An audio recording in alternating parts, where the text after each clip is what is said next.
오늘 하나님의 말씀 누가복음 13장 1절로 5절입니다. 누가복음 13장 1절로 5절 말씀 제가 읽습니다. 그때 마침 두어 사람이 와서 빌라도가 어떤 갈릴리 사람들의 피를 그들의 제물에 섞은 일로 예수께 아뢰니 대답하여 이르시되 너희는 이 갈릴리 사람들이 이같이 해 받음으로 다른 모든 갈릴리 사람보다 죄가 더 있는 줄 아느냐? 너희에게 이르노니 아니라 너희도 만일 회개하지 아니하면 다 이와 같이 망하리라. 또 실로암에서 망대가 무너져 치어 죽은 18사람이 예루살렘에 거한 다른 모든 사람보다 죄가 더 있는 줄 아느냐? 너희에게 이르노니 아니라 너희도 만일 회개하지 아니하면 다 이와 같이 망하리라. 아멘. 우리가 볼 때 세상에는 참 다양한 사람들이 살고 있습니다. 생김새도 다르고 추구하는 바도 다 다르지만 영적인 눈으로 볼 때도요. 저 사람은 영적으로 죽어 있고 저 사람은 영적으로 살아 있고 저 사람은 믿음도 좋고 저 사람은 하나님이 기뻐하시는 사람이고 이런 식으로 믿음의 사람들도요. 다양한 잣대로 사람들을 봐요. 예수님의 때에 이스라엘 백성들이 갖고 있던 잣대 중에 하나가 뭐냐면 어떤 사람이 병이 들면 그것은 하나님의 심판인 거예요. 뭔가 죄를 지었으니까 하나님께서 벌을 주신 것이라고 생각하고 병자를 죄인 취급을 했습니다. 또 오늘 본문처럼 어떤 불의의 사고를 당해서 죽었을 경우에도 하나님께 벌을 받았다는 식으로 생각했던 거죠. 이런 그들의 사고 방식을 지금 예수님께서 고쳐주고 계신 겁니다. 어려움을 당했냐, 좋은 일이 생겼냐, 잘 사냐, 못 사냐, 이런 거 갖고 하나님이 저 사람을 얼마나 사랑하냐, 저 사람이 얼마나 믿음이 좋으냐, 좋지 않냐, 깨끗하냐, 이렇게 보지 말아야 한다는 거예요. 이스라엘 백성들이 그런 식으로 보게 된 이유는 하나님께 선택받은 백성이라는 선민 의식이 그들에게 있었거든요.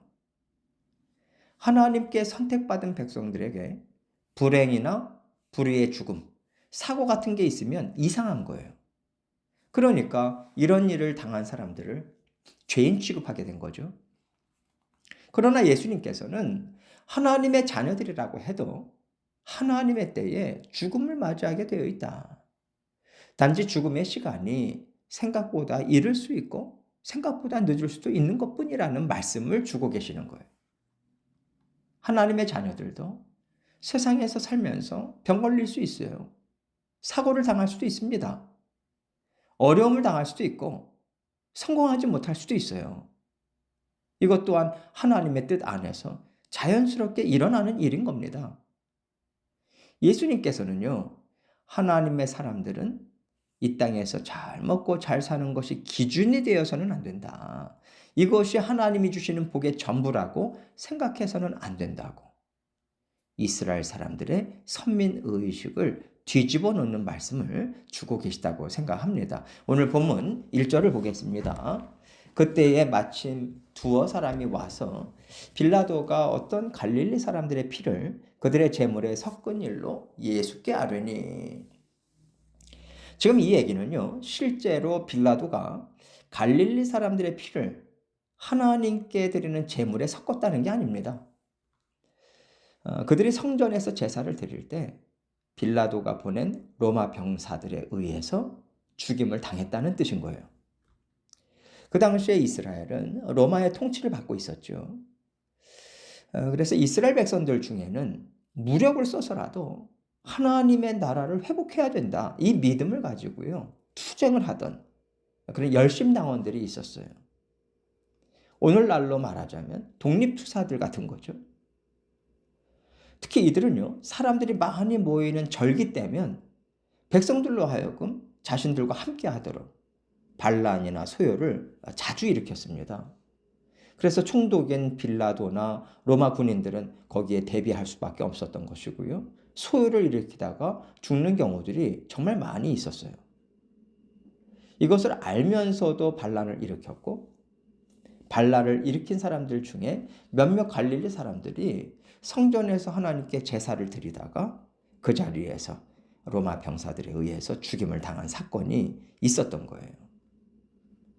그러니까 이 얘기를 예수님께 하니까 이런 대답을 하십니다. 2절입니다. 대답하여 이르시되 너희는 이 갈릴리 사람들이 이같이 해받음으로 다른 모든 갈릴리 사람보다 죄가 더 있는 줄 아느냐? 예수님의 대답을 보면요. 아마도 예수님께 이 질문을 한 사람들이 그들은 죄가 많아서 그런 죽음을 당한 것이다. 이렇게 생각했던 것 같아요. 예수님은 그들의 생각을 아시고 그들이 다른 갈릴리 사람들보다 죄가 더 많아서 하나님 앞에서 더 악해서 죽었다고 생각하냐. 이 대답을 하신 거죠. 3절입니다. 너희에게 이르노니 아니라 너희도 만일 회개하지 아니하면 다 이와 같이 망하리라. 예수님은요. 그들이 회개하지 않았기 때문에 죽었다는 뜻으로 이 말씀을 하시는 게 아니에요. 이 땅에 육신을 입고 태어난 사람들은 다 죄인이기 때문에 하나님의 말씀을 통해서 자신이 죄인임을 인정하고 죄에서 돌이키는 일을 해야 한다는 겁니다. 이것이 언제 있을지 모르는 죽음을 대비하는 것이라는 말씀을 지금 주고 계신 거죠. 4절로 5절입니다. 또 실로암에서 망대가 무너져 치어 죽은 18사람이 예루살렘에 거한 다른 모든 사람보다 죄가 더 있는 줄 아느냐? 너희에게 이르노니 아니라 너희도 만일 회개하지 아니하면 다 이와 같이 망하리라. 예수님은 그곳에 있던 사람들에게 확실히 더 이해를 시키려고 당시에 있었던 유명한 사건을 예를 들면서 말씀하시는 거예요. 실로암은 물을 저장하는 저수지였습니다. 이곳을 지키기 위해서 세워놓았던 망대가 무너져서 무려 18명이나 죽었던 큰 사건이 있었던 거죠. 예수님께서는 그들은 전혀 생각지도 못한 사고로 죽었던 건데 너희는 그들의 죄가 커서 죽었다고 생각하느냐? 아니다. 사람은 생각지 못한 때에 얼마든지 죽음을 맞이할 수 있어. 너희도 그럴 수 있어. 언제 하나님 앞에 설지 예측할 수 없다면 죄의 문제를 해결하는 것이 정말 중요하지 않겠냐? 너희도 말씀에 순종하고자 애쓰는 마음으로 살지 않으면 하나님 앞에 서는 날 반드시 죄값을 치르게 될 거야. 이것을 알고 살아야 된다. 이 말씀하시는 겁니다. 지금 예수님께서는요. 나는 당연히 천국 간다고 생각하는 이스라엘 백성들의 잘못된 선민의식을 지적하고 계시는 거예요.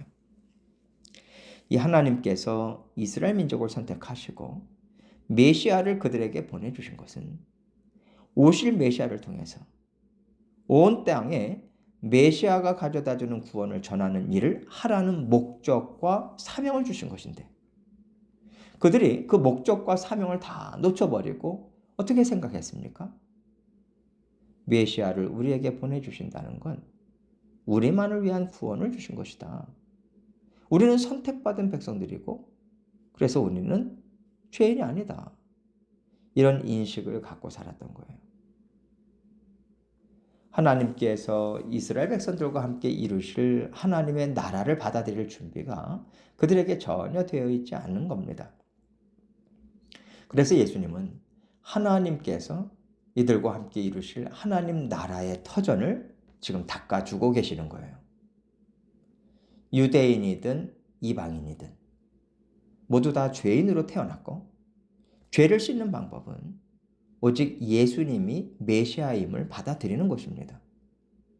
예수님의 말씀을 있는 그대로 받아들여서 나에게 죄가 있음을 고백하고 그 죄에서 돌이키려고 예수님이 걸어가신 길을 쫓아가는 삶을 살아야 된다는 구원의 터전을 닦고 계신 거예요. 그러나 이스라엘 백성들은 그렇게까지 받아들이지 못하는 거고요. 결국 그들은 예수님을 잡아 죽이죠. 만약에 하나님께서 이 말씀을 오늘날 예수님을 구주로 영접한 우리에게 주신다면 우리는 어떤 말씀으로 받아들이게 될까요? 나는 구원 받았어. 난 천국 백성이야. 우리도 똑같이 그러겠죠. 그럴 때 하나님께서 우리에게 너가 구원 얻은 것으로만 만족해서는 안 된다. 내가 너에게 구원을 준 것이, 내가 너에게 예수 그리스도를 보내준 것이 너만을 위한 것이냐? 예수님과 함께 온 땅에 예수 그리스도의 복음을 전하라고 내가 너를 구원해 줄 거 아니냐? 이 말씀 하시지 않겠습니까? 그렇다면 예수 그리스도의 구원의 복음을 전하기 위해서 어떻게 해야 되나요? 나 또한 죄인이라는 인식을 가져야 돼요. 내가 죄인이라는 인식을 갖지 않는다면요. 내가 완전하다고 생각하는 것 아니겠어요? 그러면 우리가 하나님의 말씀을 정말 생명의 말씀으로 받아들이고 예수 그리스도의 제자된 삶을 살아갈 수 있겠습니까? 우리는 죄인이에요. 말씀을 온전히 살아내지 못하잖아요. 그래서 구원자이신 예수님을 계속해서 붙잡고 기대면서 살 수밖에 없고, 예수님께서 나를 구원하시고 나의 삶을 복된 삶으로 바꾸어 주시는 분임을 맛보고 아는 것을 통해서 우리는 복음을 전할 수 있는 것입니다.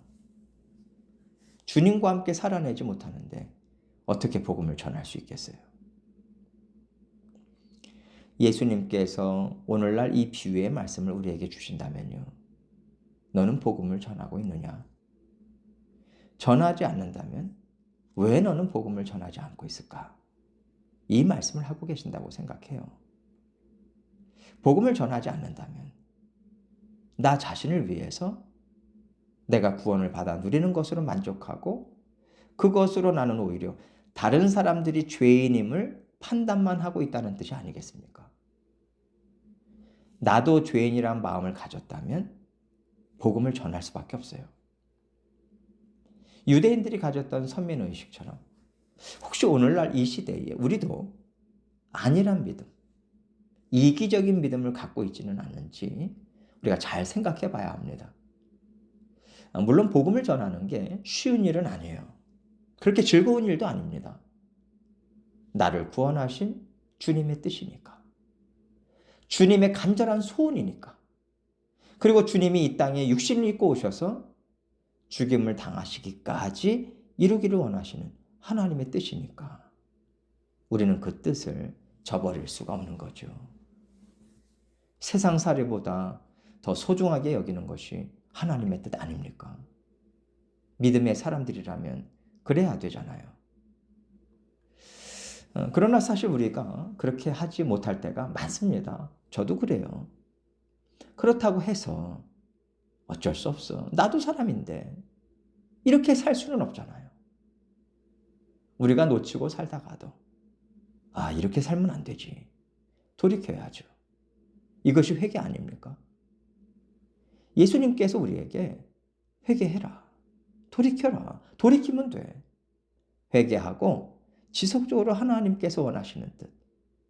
예수 그리스도가 걸어가신 길을 향해서 돌이켜. 이 말씀을 주신다고 생각합니다. 이것이 하나님 앞에 서는 날을 준비하는 것이고 이것이 하나님께서 이 땅에서 살라고 하신 삶을 잘 사는 거예요. 오늘도 우리에게 주신 교훈의 말씀을 붙잡고 힘있게 예수 그리스도의 뒤를 쫓아가는 저와 여러분이 되시기를 주님의 이름으로 축원합니다.